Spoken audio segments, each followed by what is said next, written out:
네, 문제 3번 부가세 신고와 관련한 물음들 풀어보도록 하겠습니다. 자, 어디 메뉴를 누르세요? 부가 같이 메뉴를 눌러서 하라고 하는 거 써 있을 겁니다. 뭐 하래요? 수출 실적 명세서를 작성하시오. 그러면 수출 실적 명세가 어디 있나요? 여기 있네요. 클릭 여셔서 자, 여시면 여기 기간부터 써야 되죠.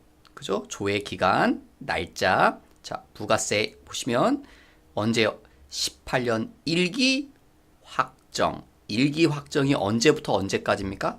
4월에서 6월. 4월에서 6월로 들어가시면 이렇게 들어오죠. 자, 여기 오셨을 때 미리 먼저 잠깐 얘기 드릴 거. 자, 여러분이 미리 머릿속에 좀 그림을 그리셔야 되면 윤곽, 내가 뭘 해야 될지 수출 실적 명세서가 나오면요. 제일 먼저 뭘 따지셔야 됩니까, 여러분? 예, 이걸 따지셔야죠. 공급 시기 따져야죠. 언제가 공급 시기입니까? 선적일이라는 거. 두 번째, 환율을 선택하셔야 되죠. 환율은요. 이론 문제 할 때도 한번 저번 시간에 그 전표 입력 문제 할 때도 나왔죠. 환율 원칙은 언제다? 선적일의 기준 환율. 다만 예외가 있다. 예외 뭐요? 언제요? 선적 전에 배다 물건 실기 전에 뭐 했으면 환가 했으면 그때는 무슨 환율 쓴다? 환율을 써야 된다는 거. 환전한 날에 환율, 환가한 날에 환율을 써야 된다는 거. 그 다음 세 번째 또 하나 가끔 외화가 나올 텐데 대부분은 달러로 출제됩니다. 그런데 가끔 엔화로 출제되는 경우가 있습니다. 엔화로 출제될 때는요. 일본 돈이 엔화죠. 엔화로 출제된 환율을 조금 조심해서 쓰라는 거. 왜냐면 엔화는 환율이 100엔당입니다. 그래서 지금 보시면 여기 엔화가 나오죠. 첫 번째 게 엔화죠. 엔화는 환율이 주어지면 환율을 바꾸십시오. 100엔당이기 때문에 만약에 환율이 예를 들어서 환율이 1020원이다 이렇게 나오면 소수점을 앞으로 몇 칸? 두 칸 땡기셔야 됩니다. 그래서 1020원이면 얼마로 바꿔놔야 돼요? 10.2원으로 여러분이 바꿔놓으셔야 됩니다. 소수점을 앞으로 몇 칸이요? 한 칸, 두 칸 땡겨놓고 쓰셔야 됩니다. 엔화가 나오면 그래서 자 이대로 해보겠습니다. 먼저 1번 공급 시기 언제라고요? 선적일. 이 날짜를 보시고 자 선적일이 이 안에 1기 확정이니까 4월에서 6월이죠. 이 안에 들어와야 됩니다. 다 들어오죠. 지금은 가끔 요 선적일이 뭐 7월 달이라든가 그렇게 나오는 적이 있습니다. 그러면 그거는 빼셔야 됩니다. 예. 자, 그래서 1번은 검토가 다 끝났죠. 전부 다 선적일은 4월에서 6월 사이에 있으니까. 그 다음에 환율을 결정해야죠. 두 번째. 자, 원칙은 선적일의 기준 환율인데 첫 번째 거 볼게요. 선적 언제 했어요? 4월 6일. 그럼 이게 있나를 검토해 보는 겁니다. 선적 전에 환가한 게 있나? 환전한 게 있나? 환전 언제 했나요? 4월 15일. 선적 전에 환전하지 않았죠? 그럼 우리는 뭐가 필요하다? 요 환율이 필요한 거죠. 선적일의 환율. 원칙으로 가면 되죠. 이게 아니니까. 그 다음 두 번째 거. 선적일 5월 18일. 그런데 환전은 언제 했어요? 5월 12일. 그럼 누가 빨라요? 환가한 날, 환전한 날이 빠르죠. 요거죠.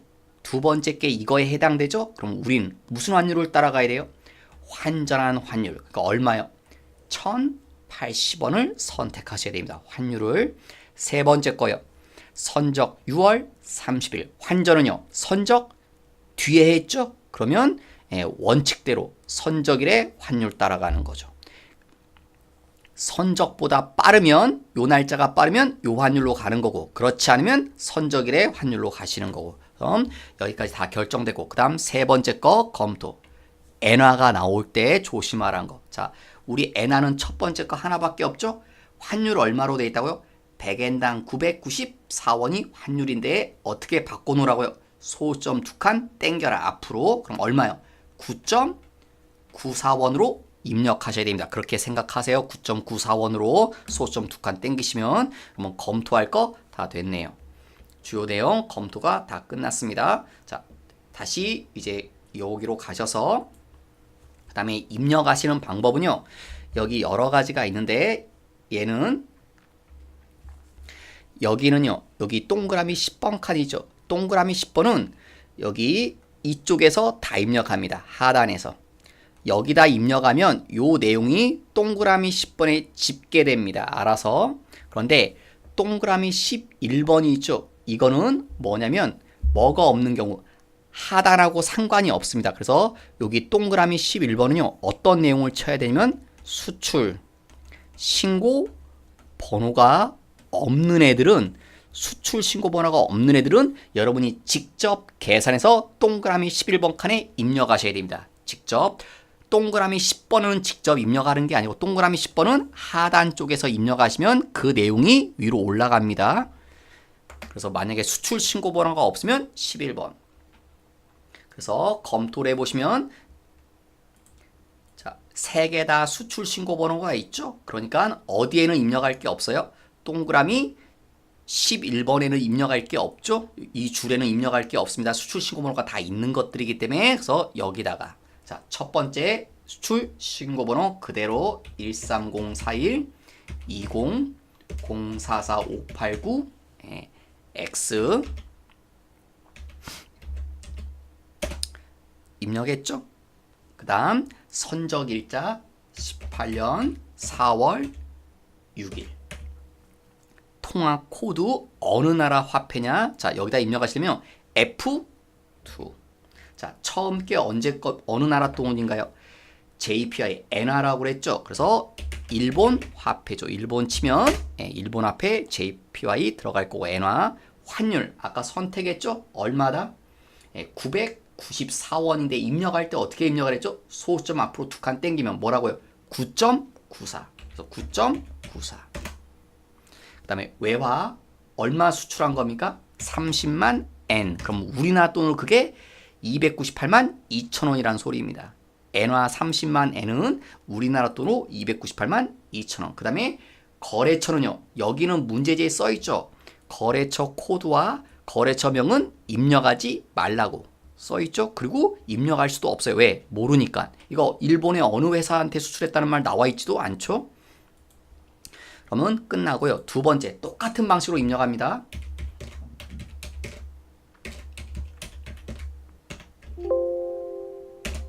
선적일자 18년 5월 18일 F2 이건 어느 나라 화폐인가요? 달러 미국 거죠. 미국 화폐의 환율은요. 어떤 거 선택하셔야 된다고 아까 결정했죠. 1080원 환간 환율을 선택해야 한다. 환간 날의 환율 선적점보다 환전한 날짜가 빠르기 때문에 외화 금액은 6만 불 그럼 우리나라 돈으로 6,480만 원. 세 번째 선적일자 18년 6월 30일 달러죠. 역시 똑같이 환율 얼마요? 1110원 얼마요? 7만 5천 불. 그러니까 요 세 개를 다 합치니까 금액 나오죠. 요 세 개 외화 금액 다 합치면 밑에 나오죠. 그게 10번에 집계됩니다. 이렇게 건수는 3건 입력했죠. 다 집계됩니다. 우리나라 돈으로 얼마냐? 요 우리나라 돈인데 다 합치면 여기 나오죠. 요게 다시 위로 직결돼서. 그래서 이렇게 하면 모든 게 다 끝나신 겁니다.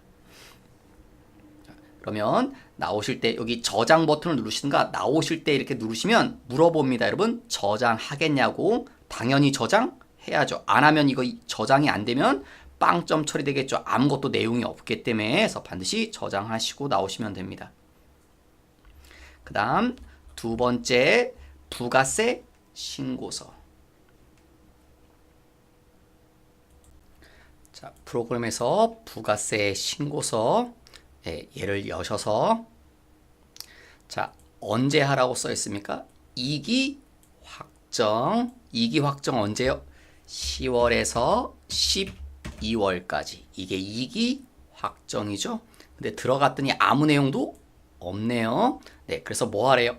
네, 작성해라. 근데 부가서, 신고서 이외의 나머지 거는 작성 생략하고 신고서 이외에는 생략하래요. 그 다음에 불러오는 데이터 값은 무시하며, 불러오는 데이터 값은요, 혹시 여러분이 여기 들어갔을 때 무슨 숫자들이 여기 막 이렇게 써 있으면 그 숫자들 다 뭐 하라는 거예요? 무시하란 말은 삭제하고 이렇게 백지로 만들어서 하라는 건데 백지 이미 돼 있죠? 자, 그러면 먼저 뭐요? 파악을 하셔야겠죠, 여러분. 요 빨간색 부분, 요 빨간색 부분은 뭐예요? 말 그대로 매출, 이름도 그렇게 써 있죠? 과세 표준 및 매출색. 요 파란색은요, 매입. 그래서 저 빨간색과 파란색을 먼저 구별해서 매출은 빨간색 쪽에, 매입은 파란색 부분에. 자, 매출 자료는 두 개밖에 없네요. 증빙 뭐요? 첫 번째 매출 자료 첫 번째 세금계산서 과세, 그거 몇 번 칸입니까? 1번. 세금계산서 발급, 이거랑 관련되죠. 공급가 2억 2천, 부가세 2,200. 그 다음에요, 직수출. 수출하면 뭐가 적용이 돼요? 영세율. 6번이죠. 여러분 5번도 영세율이지만 5번 자리는요, 영세율 세금 계산서가 있을 때입니다. 지금 영세율 세금계산서가 아니죠. 직수출이니까 8,800. 당연히 부가세는 제로죠. 영세율이니까.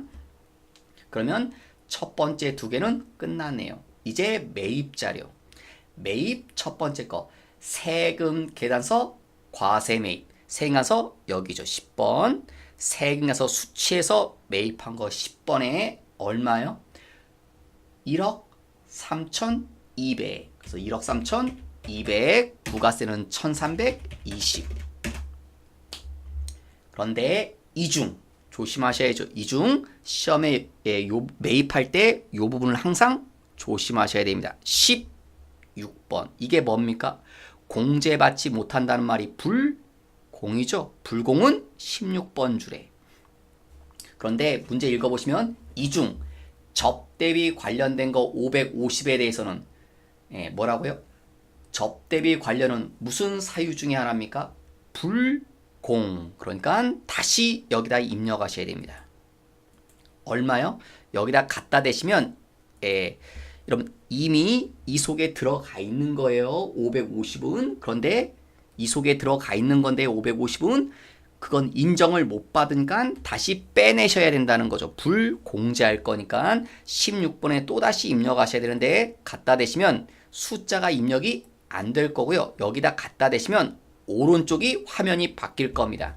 오른쪽 여기도 번호가 16번이죠. 즉 요 16번 줄에 입력하려면 세부적으로 여기다 입력하라는 거죠. 몇 번이에요? 49번 세부적으로 여기다가 입력하시는 거죠. 얼마? 550 부가세 55만원. 55만원은 인정해 줄 수 없다. 그래서 1320만원 부가세 중 55만원 빼서 매입세로 인정해 줄 건 1265만원이다. 이런 뜻이네요. 그 다음 두 번째 법인카드 매입. 근데 뒤에 전액 직원 복리후생 관련 매입이죠. 그러니까 사업과 관련이 있으니까 되겠죠? 어디? 14번. 그 밖이란 말은요, 이거 외는 다 그 밖입니다. 뭐 세금 계산서 외는 그 밖입니다. 그러니까 원래 매입세 공제 받으려면 세금 계산서가 있어야 되죠. 근데 세금 계산서가 없어도 되는 거, 신용카드라든가 현금 영수증으로 매입한 거 14번 칸에. 근데 14번에 숫자 두드려도 입력이 안 되죠. 똑같이 14번에 입력하려면 여기 세부적으로 여기 또 써 있죠. 그래서 오른쪽 여기 밑에 보면 카드 얘기 있죠. 40번 아니면 41번에.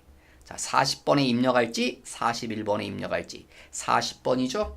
41번 고정 매입은 언제 입력하는 겁니까? 건물, 기계, 차량, 비품 그런 거 샀을 때. 그런 게 아닌 것들은 다 일반 매입이죠. 그래서 여기다 얼마요? 1100 부가세 110.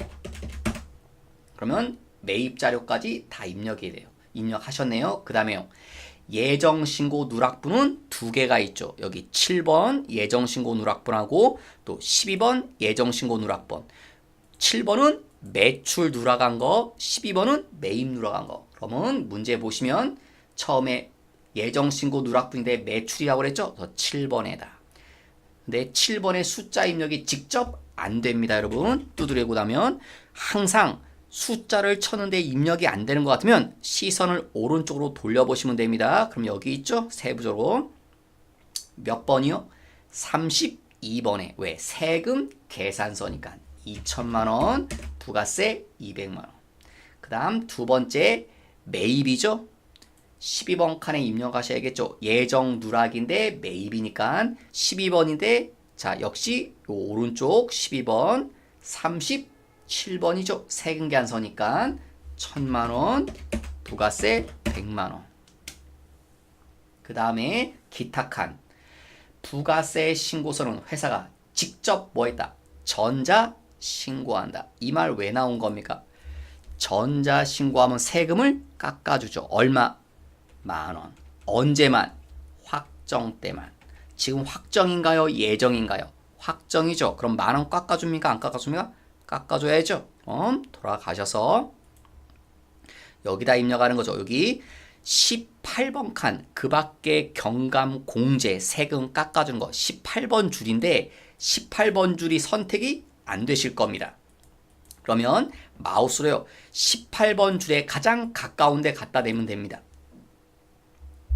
18번 줄이 선택이 안 되니까 18번 줄에 가장 가까운데 뭐 19번 줄 같은 데 선택하면 오른쪽에 칸이 오른쪽 화면이 또 바뀌죠. 18번에 세부적으로 53번 칸 전자신고하면 세금을 깎아준다. 전자신고 세액공제 얼마? 무조건 10,000원. 됐죠? 그 다음 이제 뭐 하셔야 됩니까 여러분? 내가 잘못한 거에 대한 벌을 받아야 되죠. 뭘 잘못했습니까? 이거 예정 때 신고했어야 되는데 안 한 거에 대한 벌 뭐요? 가산세를 내셔야죠. 여기 가산세에 커서 갖다 대시면 오른쪽에 세부적으로 가산세 되게 많죠? 근데 여러분 시험에 나올 만한 건 이 정도까지만 하신 거죠. 72번까지만 60번부터 72번까지에 대한 가산세만 나올 겁니다. 자, 먼저 뭐부터요? 세금 계산서를 늦게 발급한 거, 지연 발급한 거 있느냐? 없죠? 네, 왜?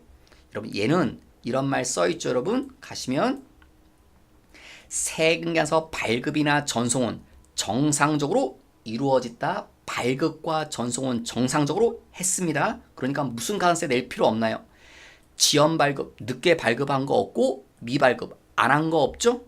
지연 전송, 늦게 한 전송 없고 미전송도 없죠. 그죠? 그러면 여기까지 가산세는 없을 겁니다. 여러분 66번까지는 지나가시면 됩니다. 그 다음 누구요? 이제 또 그러면 지연 발급은 다 했고 그러면 전송 미전송 가산세는 없을 것이고 무슨 가산세는 있을 겁니까? 신고 불성실.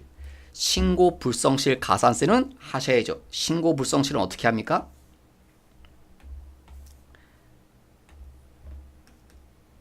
신고 불성실 가산세는 어떻게 합니까? 이런 식으로 매출 세액에서 매입세액을 빼주는 거죠. 이런 식으로 그러면 금액이 나오겠죠? 이 금액에 몇 프로를 적용하는 거죠. 그때 조심할 거 매입세액 이 안에는 뭐 제외입니까? 불공제는 제외라는 거. 이 안에 이 금액은 빼내셔야 됩니다. 불공제된 매입세액은 빼내고 그럼 다시 돌아가셔서 지금 신고는 잘못한 게 요 두 개 있죠? 요 두 거에 대해서 신고 불성실. 자, 여기다 하셔야죠. 69번에 여러분 무신고는 아닙니다. 무신고는 완전히 신고를 안 했을 때를 무신고라고 합니다. 완전히 신고 안 했다는 건 아예 아무것도 안 한 거고요. 지금은 예정신고 때 우리가 예정신고를 하기는 했는데 예정신고 때 어떤 내용이 일부분 누락된 거 그런 건 무신고가 아니라요. 예정 신고 자체를 안 하거나 그런 게 무신고죠. 아예 아무것도 안 한 게 무신고입니다. 그래서 69번에 아마 시험은 부당은 안 나오고 다 일반으로 나올 겁니다. 그래서 일반으로 아마 하라고 가산세에 특별한 말 없으면 다 일반으로 합니다. 여기도 과소 아예 친절하게 써있죠. 신고불성실 가산세는 일반으로 하라고. 그래서 69번에 자 여기다 어떤 금액 쓰라고요? 매출세액에서 매입세액 뺀 금액. 매출세액이 얼마입니까? 실수한 매출세액이 200, 실수한 매입세액 100. 둘이 빼면 얼마 나옵니까? 100. 그래서 여기다 100만 원. 자, 그러면 몇 프로요? 자, 여기 여러분 혹시 시험 보다가 시험 생각이 잘 안 나시면 여기 뒤쪽이라고 뭐 써 있는 거 있죠? 그러면 여기 상단에 작성 방법 켜기 하시면 이렇게 화면이 떠오를 겁니다. 자, 몇 프로요? 여기 나오죠? 퍼센테이지들.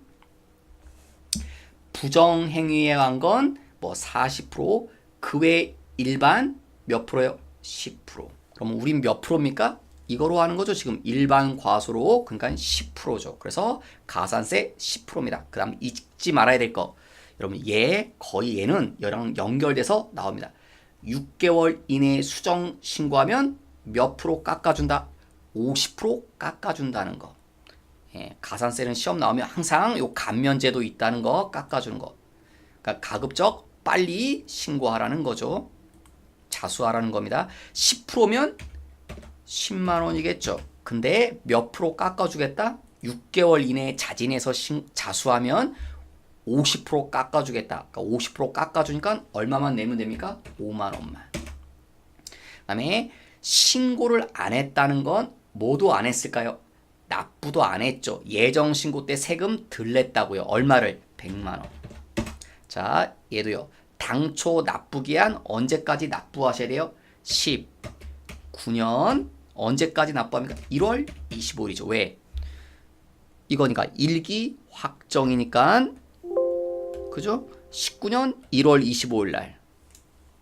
아이고 아니 죄송합니다. 당초는 얘가 아니죠. 당초는 언제입니까? 예정이니까 18년 죄송합니다. 18년 10월 25일이죠. 왜냐면 이기 예정이 얘때 거죠. 7월에서 9월 거를 언제 신고 납부하는 겁니까? 10월 50일. 그러니까 당초는 이 100만 원 돈은 이때 냈어야 됩니다. 10월 25일 날. 그런데 그때 안 내고 오늘 내는 거죠. 이 두 번째 칸은 지금 현재 내는 날. 언제입니까? 19년 1월 25일 날 신고하고 납부하는 거죠. 그래서 얘도요. 여기 보시면 미납 일수는 며칠로 하라고 했나요? 91일을 적용하라고 했네요. 근데 뭐가 지금 잘못돼 있죠, 여러분? 잠깐 이거 보시면 왜냐면 원래 언제 냈어야 된다고요? 10월 25일 날 냈어야 됩니다. 이걸 1월 25일 날 내고 있는 거죠. 그러면 며칠 늦게 내는 거 생각하면 10월 달은 며칠 늦게 내나요? 26일, 뭐 27일부터 언제요? 31일까지 있죠. 그러면 며칠 늦게 내는 거면 6일. 그 다음에 이 안에 며칠 11월 달이 있죠. 30일. 12월 달이 있죠. 31일. 맞죠? 그 다음에 또요. 1월 달에 늦게 내고 있죠. 며칠 늦게 내고 있습니까? 25일을 늦게 내고 있죠. 그러니까 며칠이 됩니까? 92일입니다. 그러니까 이거 잘못한 겁니다. 이거 잘못하신 건데 그냥 이렇게 하래요. 원래 92일이 많습니다. 근데 91일로 하라고 했어요. 이 사람이. 그럼 여러분 출제자 의도대로 하셔야 됩니다. 어쩔 수 없어요. 91일대로 하랬으니까 문제지에 써 있기 때문에. 그러니까 여러분 이 말이 없다면 92일로 계산해야 되는 게 맞는 거지만 이 말이 있기 때문에 그래서 우리 돌아가시면 지금 92일 나오죠. 그러면 여러분 살짝 고치십시오. 여기 날을 하나 줄이면 되겠죠. 그럼 91일로 컴퓨터가 계산하겠죠. 27,300원 나오죠. 27,300원이 왜 나오는 겁니까? 내가 이렇게 계산한 겁니다. 100만원 늦게 냈다. 예전엔 손으로 다 계산했는데 친절해졌죠. 업그레이드 돼갖고. 그럼 하루에 늦게 내면 하루에 얼마? 10,000분의 3. 하루당 10,000분의 3이다. 1일당. 근데 며칠 총 91일. 이거 계산했더니 207,300원 나온 겁니다. 그런데 참고로 이건 18년도까지 이렇게 계산하는 거고요. 19년도부터는 이제 다음 시험부터는 이렇게 계산될 겁니다. 100만 원 곱하기 요 가산세율이 인하됐습니다. 얼마로? 10만 분의 25로 곱하기 91을 이렇게 계산될 겁니다. 다음 시험부터는 10만 분의 25, 0.025%입니다. 그러니까 가산세율이 줄어들었습니다. 그러니까 우리한테는 좋은 거죠. 납세자한테는 좋은 거죠. 가산세가 조금 줄어들었습니다. 비율이 줄어들어서. 근데 이거 줄어들었다는 거 정도만 그래도 친절하게 컴퓨터가 계산해 주죠. 알아서 이렇게 계산해 줄 겁니다. 다음부턴. 그러면 가산세까지 다 끝나셨네요. 그러면 부가세 신고서 다 작성이 된 겁니다. 그래서 얼마 내야 됩니까? 931만 7,300원을 1월 25일까지 납부하셔야 되죠. 요 돈을 최종적으로 납부해야 되는 가산세까지 물어서.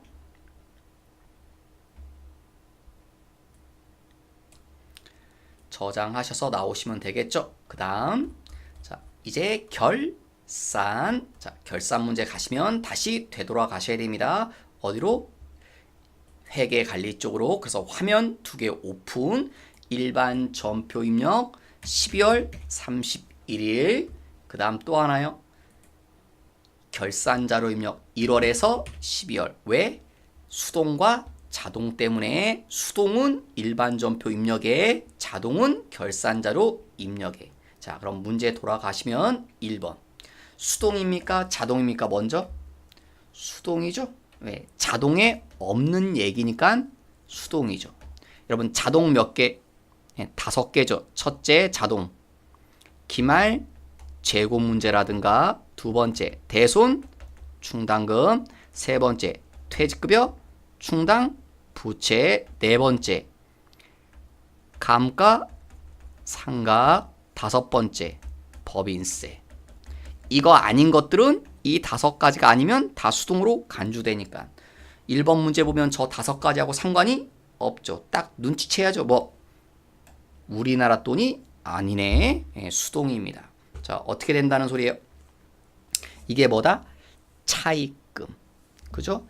3년 후 상환하는 조건. 그럼 뭐라는 겁니까? 빌린 거니까 차입금인데 3년이니까 장기 차입금이었겠죠. 얼마를 빌렸습니까? 10만 불을. 근데 이게요. 언제 빌린 겁니까? 10월 1일 날. 근데 그때는 환율이 얼마였대요? 1,050원이었대요. 그러면 10만 불 곱하기 1,050원 하니까 우리나라 돈으로 얼마 빌린 셈입니까? 1억 500만 원 빌린 셈입니다. 그런데 이게 시간이 지나니까 12월 31일 날이 됐더니 환율이 바뀌었죠. 얼마로? 1,100원으로. 그럼 우리나라 돈은 얼마가 되나요? 1억 1,000만 원이 된 겁니다. 그러면 가격이 변했죠. 얼마가? 500만 원이 변했습니다. 늘었나요? 줄었나요? 늘었죠. 500만 원 늘어났습니다. 예전보다 500만 원이 늘어났습니다. 지금 내가 기분이 좋을까요? 안 좋을까요? 안 좋아야 됩니다. 왜? 이게 차입금, 빚이기 때문에. 빚이 늘어났으니까 기분이 좋을 리가 없죠. 그래서 일반 전표입력으로 가셔서 수동이니까, 자, 제가 기분이 안 좋다고 말한 이유는 차변에 여러분 계정 과목 뭐 써야 됩니까? 외화, 환산, 손실. 기분이 안 좋다고 그랬죠? 손실 났기 때문에. 얼마가 손해 난 겁니까? 500이. 대변의 이유. 왜 손해가 난 겁니까? 빌린 돈, 뭐가요? 장기 차입금이 증가돼 가지고. 그래서 대변은 장기 차입금이 될 거고, 그 다음에 차입금에는 거래처 꼭 거셔야 되죠. 어디라고요? ABC, ABS사. 외화 환산 손실에도 ABS사 있어도 상관없습니다. 근데 차입금에는 꼭 들어가야 된다는 거, 거래처. 그 다음 두 번째 2번 보험료에 대한 얘기. 여러분 보험료 얘기 나오면 또 생각해야 됩니다. 어떤 이름? 선급 비용 상대적인 계정 과목. 자, 무슨 얘기입니까? 4월 달부터 내년도 3월까지. 그죠? 보험료가 얼마? 120만 원. 그러면 한 달에 얼마 꼴입니까? 월 10만 원 꼴. 자, 문제는 중간에 어떤 날짜가 있다? 12월 31일자가 있다. 그러면 기간이 두 개로 찢어진다. 이건 몇 개월? 9개월, 3개월. 그러면 얼마? 90만 원. 요 기간에 해당하는 거 90만 원, 요 기간에 해당하는 거 30만 원. 그래서 합이 120이 되는 거죠. 그러면 이거는 언제 겁니까? 올해 거죠? 그러니까 올해 거니까 뭐가 돼야 돼요? 비용이 돼야 됩니다. 그래서 쓰는 이름이 뭐다? 보험료. 이거는 언제 겁니까? 내년도 보험료죠. 그러니까 이거는 아직 내년도가 안 됐기 때문에 뭐가 아니에요? 비용이 아니고 자산이 돼야 되죠. 그래서 이 30만 원은 뭐가 돼야 됩니까? 선급 비용이 돼야 되죠. 그런데 이 사람이 4월 1일 날 돈 낼 때 현금 보험료 120만 원 주면서 뭐라고 했대요? 전액 보험료 이렇게 했다는 거죠. 전부 다 보험료 120으로 했다. 보험료는 얼마만 보험료라고요? 90만 원만. 그러니까 보험료가 너무 많죠? 많으니까 줄여줘야죠. 이렇게. 반대편 가면 감소되죠? 얼마 감소십니까? 30. 그러면 30만 원은 뭐로 남아야 돼요? 선급 비용으로. 그래서 요 분계를 해줘야 된다는 소리네요. 차변의 선급 비용 30, 대변의 보험료 30. 돌아가서 차변의 선급 비용 30, 대변의 보험료 30. 근데 몇 번?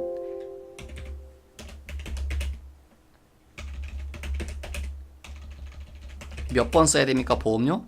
821번. 왜요? 영업부라고 했으니까 대변의 보험료 821번 써야 되겠죠? 30만 원. 그 다음 3번. 단기 매매 주권. 매도 가는 주권이 아니라서 더 쉽게 나왔죠? 자, 뭐로 해야 됩니까? 수동이죠, 이거. 일반 점표입력 자동이 아니죠. 자, 1월 30일 날 1000주 사서 10만 원 주고 샀대요. 근데 10월 25일 날 300주를 팔았어요. 12만 원씩 받고. 그러면 당연히 지금 몇 주 갖고 있겠습니까? 700주 남아 있겠죠. 700주 있을 겁니다. 자, 가격 변화를 보십시오.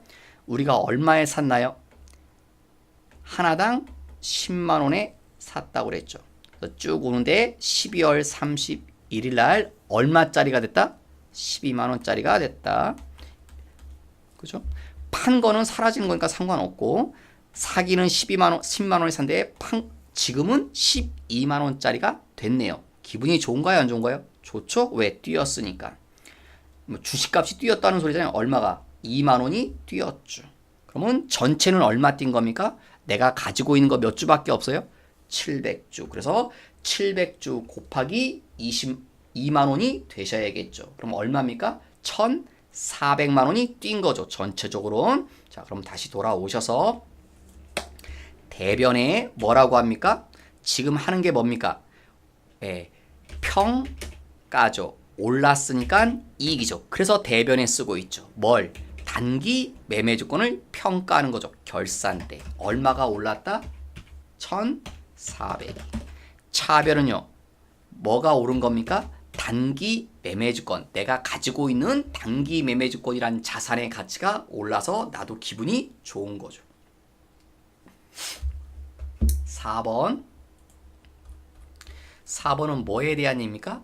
영업권인데 무슨 얘기 나와요? 상가. 그러니까 이게 뭡니까? 영업권은 무슨 자산입니까? 무형 자산 상각이죠. 그러니까 뭐로 풀면 됩니까? 자동. 수동도 되지만 상각이니까 자동으로 하시는 게 더 편하겠죠. 그런데 조심할 건 12월 31일 결산 전 영업권 잔액은 1,200만 원. 이건 언제 취득한 거다? 18년 12월 30일에 취득한 거다. 지금 18년 12월 30일이 언제입니까? 올해죠. 올해 이게 19년에 시험 봤지만 18년도가 기준인 거죠. 그러니까 18년도는 올해인 겁니다. 쉬운 18년 12월 30일에 사서 그죠? 이렇게 됐다는 거죠. 5년간 뭐요? 월할 균등상각하다. 그럼 나누기 얼마 하면 됩니까? 올해 산 거니까 여러분 상각 방법이 안 나왔는데 무형 자산은 특별한 말 안 나오시면 뭐로 합니까? 정액법으로 하시면 되죠. 정액법 계산하는 거 취득가액 얼마에 취득했다? 1200. 올해 산 금액이 1200에 샀다는 거잖아요. 올해 마이너스 잔존가치. 여러분 무형자산은 잔존가치가 0인 게 원칙이죠. 그래서 잔존가치 줄 필요도 없죠. 나누기 내용 연수 몇 년? 5년. 그러면 5년. 그러면 얼마 나옵니까? 1200만 원 나누기 5 하시면 얼마 나오세요? 240만 원이 나오시죠. 그래서 상각비는 240만 원이 될 겁니다. 그런데 조심할 거 있습니다. 왜? 이거는 연간입니다. 1년 동안에. 1년 동안에 240인 거예요. 그런데 우리는 언제 샀습니까? 12월 31일. 지금 12월 31일이 결산이죠. 딱 하루 전에 샀죠? 그러니까 뭐로 해라? 이게 월할 계산해서 1월 미만도 한 달로 치라고 그랬죠. 그래서 이걸 나눗셈 하셔야 됩니다. 뭐로? 12로. 왜 12로 나눕니까? 이게 1년의 금액이니까 12로 나누면 월 금액이 될 거잖아요. 한 달에. 한 달에 얼마 꼴입니까? 20만 원 꼴이 되는 거죠. 그래서 20만 원인데 요게 20만 원이 되겠죠. 왜? 올해 가지고 있는 기간은 딱 한 달이죠. 사실은 한 달이 안 되죠. 결국 하루 전에 산 거잖아요. 한 달이 안 되지만 1월 미만도 한 달로 보라고 했으니까 상각비는 20만 원이 되셔야 됩니다. 240이 아니라 그걸 조심하셔야겠네요. 그럼 다시 돌아가셔서 자동이라고 그랬죠. 결산 자료 입력 오셔서 자 위치를 찾아야죠. 어디? 좀 내리시면 4번 판매비와 관리비라고 하는 거 밑에 보시면 무형자산 상각비 영업권이라는 줄이 있을 겁니다. 여기다 금방 찾은 금액 얼마? 20만 원. 원래는 240인데 올해는 한 달치만 계산을 하셔야 되니까 나누기 12에서 20만 원만 무형자산 상각비로. 그 다음 마지막 다섯 번째 뭐에 대한 얘기입니까? 법인세. 그러면 뭐다? 법인세도 뭐다? 자동 여기서. 자 어디요? 맨 밑바닥. 자 밑바닥 오셨나요? 그런데 보시면요. 자 뭐라고 했나요? 선납 세금은 705만 3,900원이다. 기장된 데이터는 무시하시고 그럼 여기 오시면 요게 705만 3,900원이 돼야 되는데 이미 이쪽 여기다 705만 3,900원이다. 뭐가요? 선납 세금이 요 금액이죠. 지금은 데이터랑도 똑같죠? 쓰고 그 다음에 추가 계상에 여기에다 법인세 얼마 돼야 됩니까? 법인세는 2,200만 원 해야 되죠. 그러면 2,200에서 705만 3,900원을 빼보십시오. 얼마 나오나? 1,494만 6,100원. 그러니까 법인세 얼마 계산한 게 나옵니까? 합계 2,200이 되는 거죠. 이 말의 뜻은 뭡니까? 우리가 1년 동안 사업했더니 이익이 났다. 이익이 났죠? 그러니까 세금 내야 된다. 얼마를? 2,200을. 근데 선납 세금이 뭡니까? 미리 낸 세금 705만 3,900원이 있으니까 그거 빼고 뭐만 내면 돼요? 추가로 1,496만 1,100원만 내면 되죠. 705만 3,900원은 냈는데 또 내면 두 번 내는 꼴인가? 그러니까 총 얼마 내는 셈이 돼요? 2,200 내는 꼴이 되겠죠. 그래서 요 법인세 등은 기본적으로 푸는 방법이요. 여기 선납세금에 써있는 숫자 요 앞에 써있죠. 이 숫자를 옆에다 그대로 베끼신 다음에 밑에 칸에는 법인세 하라고 한 금액 2,200 하랬죠. 그거 그래서 705만 3,900원 빼고 차액을 여기다 입력하시면 법인세 계산은 끝납니다. 더 이상 결산 문제가 없죠. 그러면 마지막으로 이거 꼭 누르셔야 된다는 거. 전표 추가 yes. 그러면 결산 문제도 다 끝나셨습니다. 물론 여러분 아마 학원에서 배우실 땐 이렇게 한 다음에 여기 뭐 순서로 들어갔다 나왔다 막 하는 거 있죠. 근데 안 들어갔다 나와도 채점하는 데는 지금 지장이 없습니다. 이 상태로는 무슨 문제가 안 나왔어요? 요 문제가 안 나왔죠. 이익잉여금 처분에서 문제가 없어서 이 상태로 끝내셔도 채점하는 데는 지장이 없으실 겁니다. 그 다음 마지막 파트 원천 징수 쪽으로 가셔서 우리도 프로그램 메뉴를 바꿔야겠죠. 여기 원천 징수 메뉴를 누르셔서 자, 첫 번째 어디 가래요? 수당 등록 급여자로 입력하시오. 이렇게 써 있네요. 그러면 자, 여기 급여자료 입력 메뉴로 오셔서 왜냐면 여기서 뭐랍니까? 수당 공제 요 등록. 지금 문제지에 요거 써 있는 거 있죠? 수당 등록. 그걸 여기서 하라는 거죠. 수당 공제서. 그리고 습관화입니다. 여러분, 이렇게 여러분 시험에 얘가 나오면 뭐가요? 급여자료 입력이 나오시면 일단 이거 누르셔야 됩니다. 수당 공제. 왜냐면 여기 내용에 입력하는 게 중요한 게 아니라요. 여러분은 시험의 본질적인 건 여기 있습니다. 특히 뭐냐? 요 얘기입니다. 과세, 비과세 얘기가 중요합니다. 여기 명칭이 그런 게 아니라 과세, 비과세 여부가 중요합니다. 자, 뭐이네요? 기본급여. 자, 점검 잠깐. 기본급여. 기본급은 당연히 세금 내야 됩니까? 안 내야 됩니까? 내야 되죠? 과세. 그 다음에 자, 우리 비과세에서 식대 시험에 잘 나오죠? 자, 식대는 비과세 될 수 있나요? 네, 밑에 자료를 읽어봐야죠. 식대가 비과세 되는 건 네, 별도로 밥을 주면 안 되죠. 그래서 식사 제공을 하지 않는다. 그러니까 이거 비과세죠. 비과세 되는 거 여기 하나 있네요. 식대. 그 다음에요. 야간 근로수당은 비과세 될 건가? 야간 근로수당이 비과세 될지 안 될지는 네, 이미 다 정해져 있죠. 야간 근로수당은 예, 여기서 선택하는 게 아니고 이미 등록되어 있기 때문에 야간 근로수당은 그냥 비과세로 고정해서 씁니다. 고정해서 비과세로 그냥 씁니다. 컴퓨터 입력할 땐 육아수당. 육아수당은 비과세되는 전제 조건이 있죠. 뭐요? 6세 이하 자녀가 있을 때. 6세 이하 자녀가 있다며요. 그러니까 뭡니까 여러분? 비과세죠. 얘도. 자가운전 보조금은요. 자, 자가운전 보조금의 비과세 조건은 본인 명의의 차가 있어야 되고. 맞죠? 두 번째는요. 업무에 사용해야 되죠. 업무에 사용한다. 세 번째 조건은요. 예, 별도로 기름값을 받으면 안 되죠. 근데 얘는 뭐래요? 실제 여비를 받고, 그러니까 기름값을 받고 또 자가운전 보조금을 또 받아요. 이러면 비과세가 안 되죠. 세 가지 조건을 다 만족하셔야 되니까. 예, 그래서 이거는 비과세가 아니라 뭐예요? 과세죠. 과세가 돼야 되죠. 예, 교육 지원금은 과세. 그러면 전부 다 결정을 했죠. 왜?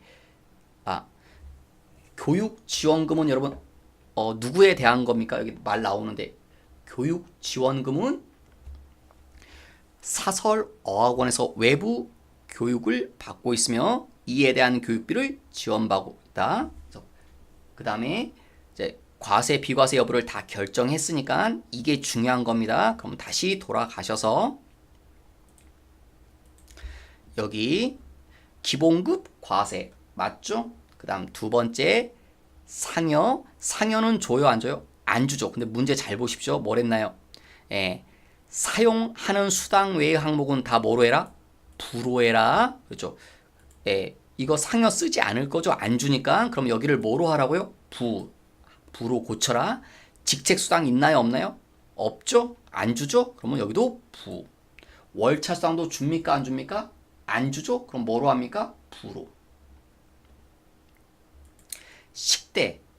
식대 있죠? 근데 중요한 얘기는 뭐라고요? 식대라는 명칭이 중요한 게 아니라 요 얘기가 중요하다. 과세냐? 비과세냐? 식대 과세입니까? 비과세입니까? 비과세. 그러면 식대 비과세니까 얘를 해야겠죠. 맞죠? 식대 비과세라는 거. 그 다음에 자가운전 보조금. 자가운전 보조금 있죠? 이거 과세였나요? 비과세였나요? 과세였죠. 예, 비과세 안 되는 거라 했죠. 요건을 어겨서. 그러면 이 자가운전 보조금은 과세로 바꿔야 됩니다. 근데 문제는 이 자가운전 보조금 요 앞에가 과세로 바뀌지 않습니다. 그러니까 우리는 자가운전 보조금이 비과세가 아니니까 이걸 쓸 수가 없죠. 이걸 사용 안 하는 거니까 불우하고 별도로 과세로 자가운전 보조금을 다시 만들어야 됩니다. 이거 앞에가 고쳐지면 좋겠지만 고쳐지지 않죠. 그 다음에 여러분 야간 근로수당은 무조건 이거 쓰는 겁니다.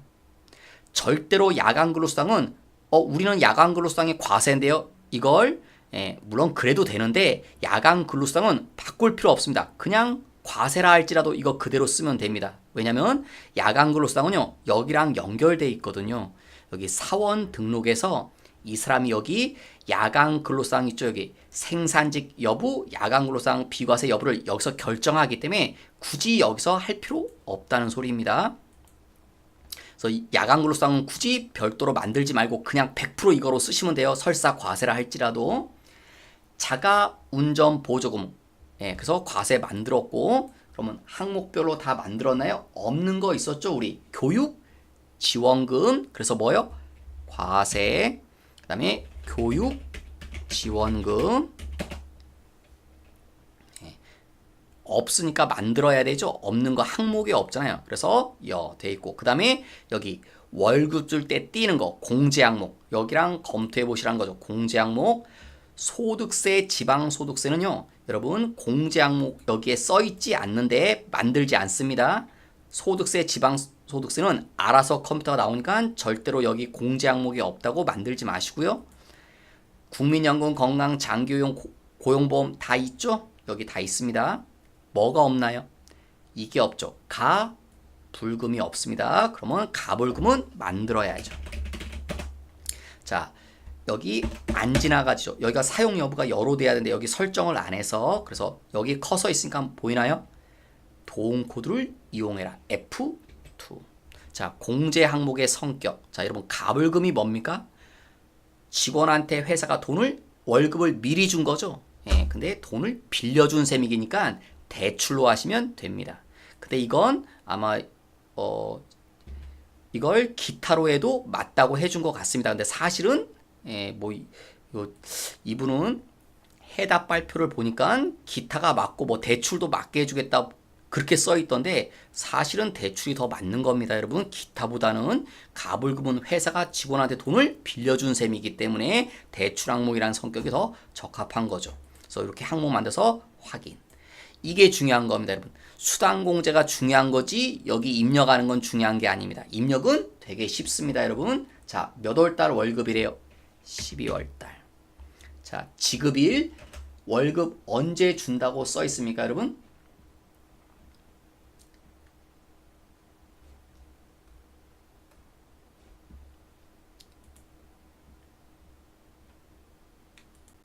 여기 보시면 지급 일자가 보이시나요? 지급일 12월 31일이다. 그래서 지급일 12월 31일. 그 다음에 누구에 대한 내역이죠? 서주원씨. 서주원씨 선택하고 입력하시는 거죠. 기본급 얼마? 200. 식대 18만원. 야간 근로수당 30만원. 자가운전보조금 10만원. 교육지원금 22만원. 제가 뭐 하나 빼먹었네요. 뭐가 없습니까? 육아수당이, 그럼 죄송합니다. 여기 다시 수당공제 눌러서 여기 육아수당을 안 했죠? 자, 중요한 건 과세냐 비과세를 먼저 선택하고 육아수당 과세였나요? 비과세였나요? 비과세, 육아수당. 그 다음에 유형 안 넘어가시죠? 엔터가 F2. 자, 그러면 여기다가 육아라고 쳐보시면 나오죠. 어떤 겁니까? 여러분 시험에 절대로 요 두 개는 안 나옵니다. 뭐 일반 회사이기 때문에 공무원이라든가 뭐 고용보험료 그거에 관련된 게 아니라서 나오면 얘만 나옵니다. 육아수당 6세 이하 자녀가 있을 때 한 달에 10만 원까지만 비과세 주는 규정 요것만 나오기 때문에 이걸 선택하십니다. 그래야 한 달에 10만 원으로 자를 겁니다.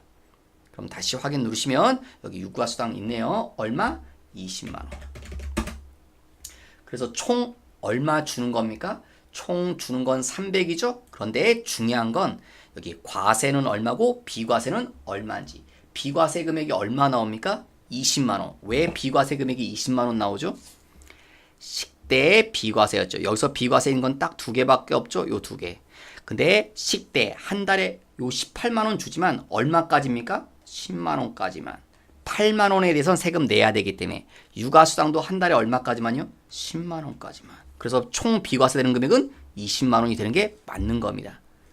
예, 그래서 여기가 중요한 거지. 여러분 여기다 이렇게 무슨 한글 옆에 한글 이런 게 중요한 게 아니다. 채점은 그런 거 갖고 하는 게 아니고 여기가 맞아야 됩니다. 중요한 건 과세냐 비과세를 구별할 줄 아셔야 된다는 거. 그 다음 공제 항목 국민연금은 얼마 뛴대요?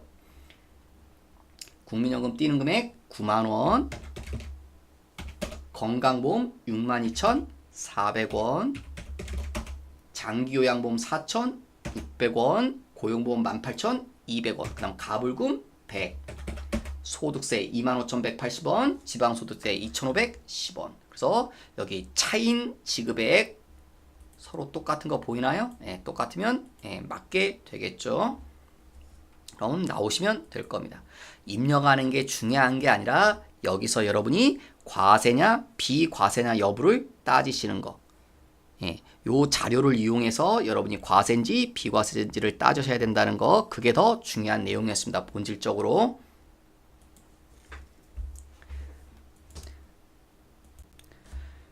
그 다음에 누가 이런 거 아마 시험 이의제기로 아마 거신 것 같은데 이거 사설 어학원비 교육비 지원해 주는 걸 비과세라고 아마 이의제기를 하신 분이 있는 것 같은데 이건 과세입니다. 여러분 교육비가 비과세 될 수도 있습니다. 참고로 교육비가 이렇게 교육비 지원해 주는 거 비과세 될 수가 있는데요. 비과세 되려면요. 요건이 있습니다. 먼저요. 교육 기간이 좀 있는데 등록금, 입학금 이런 거 지원해 준 건 비과세입니다. 그 다음에 여기 가야 됩니다. 직업, 능력, 훈련, 개발 시설 이런 데 있는 걸 지원해 주는 겁니다. 직업, 능력, 훈련, 개발은 뭐 있습니까? 대표로 여러분 이 과정 전산회계라든가 전산세무 배우려면 학원에서 이거 가리키죠. 그런 학원 기관들이 직업, 능력, 훈련, 개발 기관입니다. 그런데 학원비를 회사에서 여러분한테 보조해 줬다면 그거는 비과세 될 수 있습니다. 이렇게 일반 사설 어학원은 비과세 되는 기관이 아닙니다. 그래서 이건 과세입니다, 여러분. 아마 이걸 누가 이의 제기한 거 이것도 비과세 되는 거 아니냐 이렇게 제기하신 분이 있는 것 같은데 아닙니다. 그 다음에 마지막 연말정산 100% 나오죠. 연말정산은 꼭 하셔야 되는 부분 중에 하나고 자 연말정산 여기 가서 하셔야죠. 연말정산 추가자료 입력하셔서 자 여기 직원을 불러 오셔야죠. F2 자 어떤 직원에 대해서 연말정산하래요? 유재호씨. 그럼 유재호씨를 불러옵니다. 불러왔죠? 자, 그 다음에 두 번째 줄 볼까요?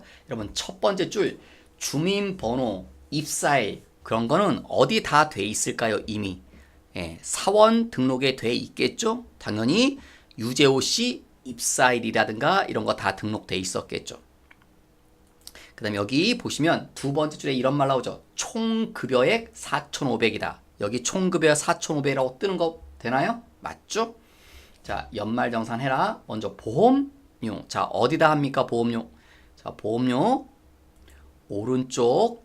자, 오른쪽 화면이죠. 대략 위치 아셔야죠. 60번 보장성 보험료 일반이냐 장애인이냐 여기다 입력하시는 거죠. 자, 일반 얼마입니까, 여러분? 본인 자동차 보험료 되나요? 안 되나요? 내가 하는 건 다 되죠. 그러니까 75만 원 될 겁니다. 일반 보장료.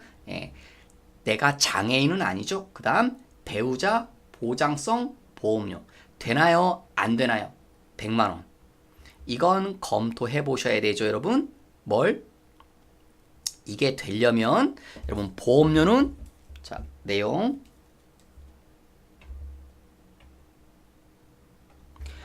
보험료는 되려면 소득과 제일 중요한 게 이거죠. 소득 조건과 나이 조건을 충족해야 되죠. 근데 여기 보호자 보십시오. 배우자 소득 없다. 그러니까 이 배우자 보험료도 되는 거죠. 소득이 없었기 때문에. 그 다음에 자녀는요. 자녀 몇 살? 5살. 나이 어리죠? 나이 조건 만족했고 20살 이하, 소득 없죠? 그러니까 얘도 되는 거네요. 그러니까 배우자 보험료, 자녀 보험료 다 가능합니다. 그래서 다시 돌아오셔서 여기다 또 되죠. 자, 장애인은 없죠? 그러면 여기다 얼마요? 100만 원, 25만 원 다 더하셔서 그럼 다 더하면 얼마입니까? 200. 그래서 여기 일반에 200만 원 입력하시면 되겠네요.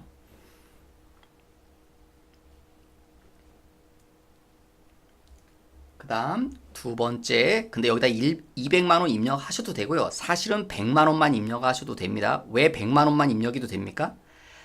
예, 아무리 보험료 많이 썼어도 100만 원이 한도기 때문에 어차피 100만 원까지만 해주기 때문에 100만 원 여기다 숫자 입력해도 결과는 동일하게 나옵니다. 그래서 아마 100만 원 입력하셔도 정답으로 처리해 줄 겁니다. 한도가 100만 원이기 때문에. 그 다음 그럼 보험료 다 끝났고 자, 의료비. 여러분 의료비가 제일 쉽죠. 왜? 의료비는 이렇게 생각하십시오. 의료비는 아픈 사람들한테 쓰는 거기 때문에 누구한테 쓰든 기본적으로 다 해준다는 거. 근데 안 되는 거 있죠, 여러분? 뭐 아픈 게 아닌 거. 대표적으로 어떤 게 안 아픕니까? 보약. 그래서 이거는 안 되는 거죠. 어머니 모친 보약 구입 이거는 안 됩니다. 이건 제끼셔야 되죠. 그래서 어머니 질병 치료 목적 이거 500만 원 되고 배우자 라식도 해줍니다, 여러분. 120만 원 요 두 가지만 되는 거네요. 그 다음에 어머니는 보십시오. 어머니는 몇 세입니까? 65세죠. 어머니는 소득이 있지만 의료비는 소득이 있어도 다 되니까 어머니 거 의료비 되지만 어머니가 65세라는 거 조심하셔야죠. 다시 돌아가 보시면 의료비는 어디요? 여기 밑에 노란색이죠. 요 의료비 노란색 더블 클릭하면 창이 뜨죠. 자, 의료비 몇 개? 세 개인데 두 번째 건 빼야 되고 첫 번째 거 어머니 거 질병치료비 되죠. 근데 어머니가 뭡니까, 여러분? 65세 이상자에 해당되죠. 그래서 여기다 입력하셔야죠. 500만 원. 그 다음 두 번째 거 안 되고 세 번째 거. 여러분 배우자 라식 수술비 되는데 난임 아니죠? 본인이나 65세 이상자도 아니고 장애인도 아니고 그래서 그 밖에 공제 대상자의 120만 원. 이렇게 되겠죠? 그 다음에 확인 누르시면 의료비도 다 끝났습니다. 그 다음 이제 세 번째 거 교육비. 교육비는요, 여러분 뭐 소득이 있으면 안 되죠. 교육비는. 근데 자녀가 몇 살? 5살. 소득이 없죠? 그러니까 유치원비 됩니다. 그럼 다시 돌아가셔서 교육비 노란색 칸에 더블 클릭 뜨죠. 자, 뭐라고요? 유치원비니까 취약전 아동이 되겠죠? 여기다가 얼마요? 100만 원. 여러분 여기다 입력하려니까 창이 뜨죠. 이거는 인원별로 입력하셔야 되기 때문에 그렇습니다. 자녀가 한 명밖에 없죠? 100만 원. 여기 있는 이유는요. 만약에 예를 들어서 자녀가요. 내가 유치원생이 2명 있다. 자녀가 2명. 한 명은 얘는 조금 커서 200만 원 썼고 얘는 150만 원 썼다. 이러면 입력할 때 합쳐서 이 자리에 350 쓰는 게 아니라요. 여기다는 200 아래줄에다 150 입력해야 됩니다. 사람별로 입력해야 되는 것은 그렇습니다. 합쳐서 입력하는 게 아니라 교육비는 인원별로 입력하는 거기 때문에 그래서 이런 창이 뜬 겁니다. 근데 지금은 애가 하나밖에 없죠. 100 한 명을 위해서 100만 원 썼다는 거 여기 뜨네요. 확인. 그 다음 이제 그러면 교육비 끝나고 이제 기부금은요. 본인이 한 거죠. 그러니까 되죠. 본인은 한 건 다 대주니까 기부금. 근데 어디다 했다? 종교단체. 자, 기부금 여기 노란색에 가서 자 어디요? 종교단체 밑에 보이죠? 지정 기부금 종교단체 한 거 얼마요? 100만 원.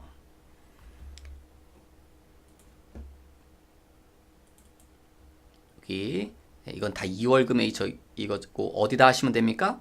올해 한 거니까 종교단체 당해 기부금. 이건 작년부터 넘어온 겁니다. 작년부터. 예, 아마 여러분 시험에 이런 건 출제 안 될 것 같고요. 예, 그러니까 여기는 뭐 이런 뜻입니다. 14년에 교회에다 기부했다는 거고 15년에 기부한 금액이 남아있는 거, 그럴 때 여기다 입력하는 거죠. 지금은 올해 기부한 거니까 요 칸에다 입력합니다. 종교단체 당해 기부금 100만원 확인. 그러면 기부금도 끝났고요. 자, 그 다음에 또 뭐 합니까 이제? 네, 신용카드. 카드 있죠. 카드는 조심할 게 뭐 있습니까? 카드는 요 요건을 지켜야 되죠. 카드는 뭐요? 소득을 따져야 되죠. 소득 있는 사람은 안 되죠. 그리고 또 시험에 많이 나오는 거, 형제자매 절대로 안 됩니다. 형제자매가 카드 쓴 거 절대로 안 되죠. 자, 본인이 쓴 거 되죠. 그 다음에 누가 쓴 거? 배우자가 쓴 거 되나요? 안 되나요? 배우자가 소득이 없다라고 했죠. 소득을 따져봐서 소득이 없으니까 배우자 것도 되네요. 그 다음에 여기 아까 어머니 병원비 될 때 내가 카드로 쓴 금액, 요 말인 거죠 지금. 자, 이 말은 왜 있는 겁니까? 여러분, 지금 500만 원 가지고 카드를 썼는데 병원비에 썼다. 아까 의료비로도 해주고 카드로도 해줄 거냐? 네, 해줍니다. 네, 이게 여러분 중복은 안 되는 거죠. 근데 의료비를 카드로 쓰면 의료비로도 해주고 카드로도 해주고, 그래서 그런 말 여러분 혹시 들어보셨나요? 가능한 병원이나 약국에서 쓸 때는 현찰 내지 마시고 카드를 이용하라는 거. 만약에 현찰을 내시면 반드시 뭘 받아라? 현금 영수증을 받으라고. 왜? 그래야 의료비로도 인정받고 카드로도 인정받기 때문에 양쪽의 혜택이 있어서 그렇습니다. 그러니까 두 번 중복공제가 허용된다는 거. 그럼 다시 돌아오시면, 자, 여기 카드는 어디 있습니까? 왼쪽에 있습니다. 위치. 여기 42번 카드로 오셔서 클릭하시면 또 창이 뜨죠. 자, 신용카드로 쓴 금액 얼마요? 1200인데 그 중에서 100만 원은 뭘 이용했다? 대중교통. 100만 원 대중교통. 그러면 카드에는 얼마만 써야 됩니까? 1100. 그래서 내가 쓴 거 1200 다 되는 거죠. 그 다음 누가 쓴 거? 배우자가 쓴 거. 대중교통으로 얼마 이용했습니까? 30. 그러면 이게 얼마가 됩니까? 130. 그죠? 그러면 나머지 얼마요? 470만 원은 여기로 또 오셔야죠. 카드로 쓴 거. 470 더하면 1570.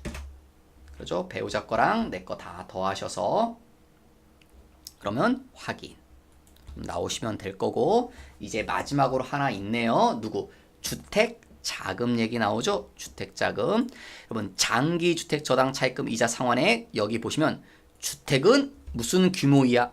당연히 그럴 거지만 이 조건을 충족해야 돼서 그렇거든요.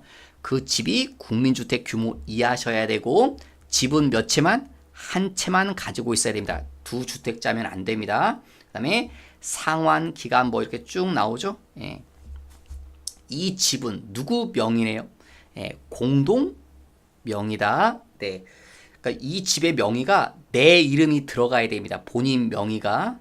근데 공동 배우자랑 공동 명의인 것도 인정을 해줍니다. 근데 만약에 배우자 명의면 안 됩니다.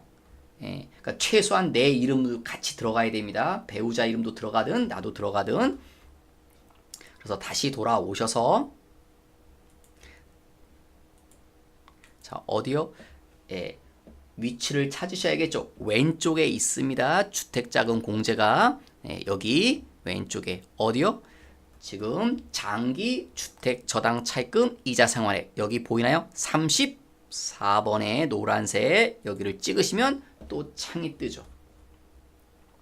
이렇게 창이 뜨시면 어디다 입력을 하셔야 됩니까, 여러분? 여기 문제 나와 있는 거 읽으셔서 뭐라고요? 상환 기간은 몇 년? 15년이며, 그러니까 여러분, 그리고 언제 차입했어요? 주택 취득 시점은 2014년 5월 6일이고 취득 시 잔금을 대칭금으로 대차했고, 그러니까 언제 대출받은 겁니까? 14년 5월 6일 날 대출받았다는 거죠. 그러니까 언제요? 14년도. 그러니까 언제요? 15년 이후가 아니죠. 여기네요. 15년, 12년 이후 차입금 요 속에 들어가야겠죠? 14년이니까. 그 다음에 근저당권이 설정되어 있다. 그러니까 은행의 담보로 잡혀 있어야 되는 거죠. 그 다음에 요건은 다 충족한 것으로 본다. 자, 이자 얼마 냈다고요? 200만 원. 그래서 장기주택투자금 200인데 여기 보시면 두 개로 나눠져 있죠? 왜 두 개로 나눠져 있습니까? 리을과 미음으로. 리을은 뭐래요? 고정금리. 고정금리라고 했나요? 예. 고정금리라고 했죠? 첫째 줄에. 그래서 요 리을 칸에 입력하셔야겠죠. 고정금리거나 또는 비거치 상환일 때 그럴 땐 리을. 그게 아니면 미음에 입력하니까 지금 고정금리라는 말이 있죠? 그래서 리을에 얼마요? 얼마 갚은 겁니까? 200. 1년 동안에 대출 이자로 주택 대출 이자로 200만 원 상환한 거. 그래서 여기 리을 칸에 200만 원 입력하시면 확인. 그러면 다 끝나셨네요. 그래서 모든 게 다 끝났습니다. 결론, 이게 결론이죠. 우리가 연말정산에서 궁금한 거, 이 사람 세금 얼마 내는 겁니까? 요거 내는 겁니다. 75만 9,375원. 지방세까지 하면 요 83만 5,312원. 근데 기납부세, 이 뜻은 월급 줄 때 세금 떼죠. 그걸 1년 동안에 뗀 금액이 이겁니다. 그러니까 너무 많이 뗀 거예요. 그래서 돌려줄 금액이 있는 게 되는 거죠. 그래서 연말 정산을 하면 요 돈을 돌려받게 되는 거죠. 이 사람은. 예, 그러면 괜히 기분이 좋아지는데 사실 기분 좋을 거 없죠. 왜? 이거 내 돈 돌려받는 겁니다. 국가에서 뭐 보너스로 주는 게 아니고요. 내가 낸 세금이 많기 때문에 돌려받는 겁니다. 근데 이걸 안 돌려받으면 기분 나빠하고 돌려받으면 기분 좋아하시는데 사실은 그거랑 전혀 상관이 없다는 거죠. 예, 그래서 모든 시험 문제는 여기서 끝났죠. 그리고 나오시면 됩니다. 예, 그러면 모든 문제가 다 끝나셨습니다. 자, 그럼 여러분 또 다시 연습해 보십시오. 여러분 스스로.